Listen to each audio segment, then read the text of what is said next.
રાષ્ટ્રીય અનુસૂચિત જાતિ આરોગ્યના સભ્ય રાજુભાઈ પરમારે આજે કચ્છની મુલાકાત લીધી હતી। જિલ્લા વહીવટી તંત્ર અને પોલીસ વિભાગના ઉચ્ચ અધિકારીઓ સાથે તેમણે બેઠક કરી હતી।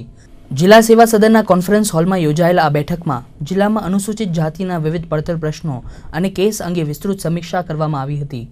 ખાસ કરીને જિલ્લાના પડતર એટ્રોસિટીના કેસોના ઝડપી નિકાલ માટે ચર્ચાઓ કરવામાં આવી હતી।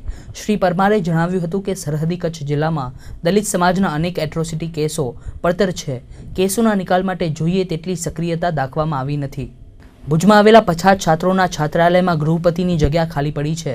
એટ્રોસિટી કેસના અરજદારોએ શ્રી પરમાર સમક્ષ રૂબરૂ રજૂઆતો કરી હતી। અનુસૂચિત જાતિના અરજદારોના વિવિધ પ્રશ્નો રજૂ થયા હતા।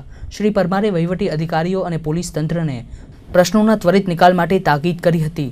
આ બેઠકમાં જિલ્લા કલેક્ટર મહેન્દ્ર પટેલ, પશ્ચિમ કચ્છના પોલીસ અધિક્ષક DN પટેલ, પૂર્વ કચ્છના SP GV Barot, DYSP Tejas Patel, Bhuj નગરપાલિકાના ચીફ ઓફિસર મેહુલ જોધપુરા, ધર્મેન્દ્ર ગોહિલ, કલ્પેશ ગોસ્વામી ઉપરાંત જિલ્લા વહીવટી તંત્ર અને પોલીસ વિભાગના અધિકારીઓ, વિવિધ સ્વૈચ્છિક સંગઠનના હોદ્દેદારો ઉપસ્થિત રહ્યા હતા।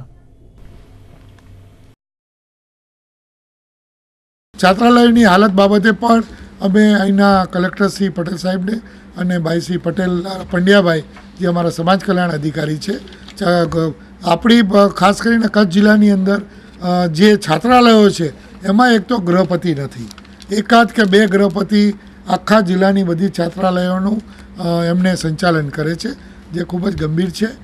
રિટાયર્ડ થઈ ગયા છે, એની જગ્યાએ પોસ્ટ ભરવામાં આવી નથી અને બાકીની જે પોસ્ટો ખાલી છે એ પણ ભરવામાં આવી નથી। એટલે અમે આ અંગે પણ ગંભીર કમિશને નોંધ લીધી છે। આના લઈને જ જે રીતનું સંચાલન જે તે છાત્રાલયોમાં થવું જોઈએ એ વ્યવસ્થિત થતું નથી અને એના લઈને બાળકોને સમયસર ભોજન ન મળે, સમયસર બીજી સગવડો ન મળે અને એમને ઉપવાસ સુધી બેસવાની પણ એમને કમ્પેલ થાય છે। એટલા માટે અમે વહેલામાં વહેલી તકે ગૃહપતિ મુકાય દરેક જગ્યાએ અને એનું સતત મોનિટરિંગ થાય એવું અમે અહીંના વહીવટી તંત્રને કીધું। નહીં, ઘણા કેસોમાં નિરાકરણ થયું છે પણ ચોક્કસ જે ગતિથી એમાં કાર્યવાહી થવી જોઈએ એ થતી નથી। હમણે પણ એક જે મર્ડર થયું ભારાસરનું એની અંદર પણ છેલ્લા 2.5 મહિના થઈ ગયા પણ હજી સુધી એમના મોટા ભાઈને એમના કુટુંબીજનો પણ અમારી સમક્ષ કમિટીમાં આવેલા અને એમણે પણ કીધું કે ભાઈ હજી સુધી આનો કોઈ પગેરું પોલીસ તંત્ર તરફથી મળ્યું નથી અને LCPમાં જે તપાસ સોંપાણી છે એની પણ અમે ગંભીર નોંધ લીધી છે। મુન્દ્રાના બારોઈ રોડ વિસ્તારમાં ત્રણેય કાચી દુકાનોમાં આગ ભભૂકી ઉઠતા નાસભાગ મચી ગઈ હતી। દુકાનની પાછળ સૂકી કાંટાળી વાડ પાસેથી આગ શરૂ થઈ હતી। જોતજોતામાં ત્રણેય કાચી દુકાનો આગની ચપેટમાં આવી ગઈ હતી। જોકે ખાણીપીણીની દુકાનમાં રાખવામાં આવેલ 2 ગેસના સિલિન્ડર બહાર કાઢી લેવામાં આવતા મોટી હોનારત ટળી હતી। ખાણીપીણી ઉપરાંત કપડાં અને તરબૂચની કાચી દુકાનોને આગથી નુકસાન થયું હતું। અડધા કલાકના વિલંબ બાદ આવેલા ફાયર ફાઇટરે આગને કાબૂમાં લીધી હતી। એટલે હું મારો ધંધો કરતો હતો ને બાજુમાં 2-3 ગ્રાહક ઊભા હતા। હવે એ લોકો અચાનક રોડ ઉપરથી 2-3 જણા નીકળ્યા ને એણે એમ કીધું કે ભાઈ આગ પાછળ લાગી ગયેલા। એ લોકો ભાગ્યા એટલે હું એ ભાગ્યો। હાલ લગ્નની સિઝન પૂર બહારમાં ખીલી રહી છે ત્યારે જિલ્લા સમાજ સુરક્ષા કચેરી સતર્ક થઈ ગઈ છે।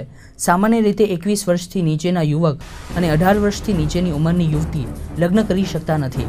તેવામાં સુરક્ષા ખાતાએ કામગીરી આરંભી છે, જેમાં ખાસ આહિરપટ્ટીમાં ખાતા દ્વારા બાળ લગ્નો ન થાય તે માટે પ્રચાર પ્રસાર આરંભાયો હતો।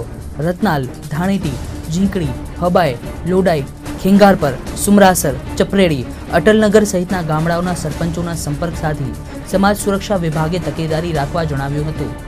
ગત વર્ષે ખાતાને બાળ લગ્નોની 12 અરજીઓ મળી હતી, જેમાં કાર્યવાહી કરાઈ હતી। તો બાળ લગ્નના કાયદા મુજબ હવે કોઈ પણ બાળ લગ્ન કરાવતા પકડાશે તો ₹1 લાખનો દંડ અને 2 વર્ષની સજા ફટકારાશે।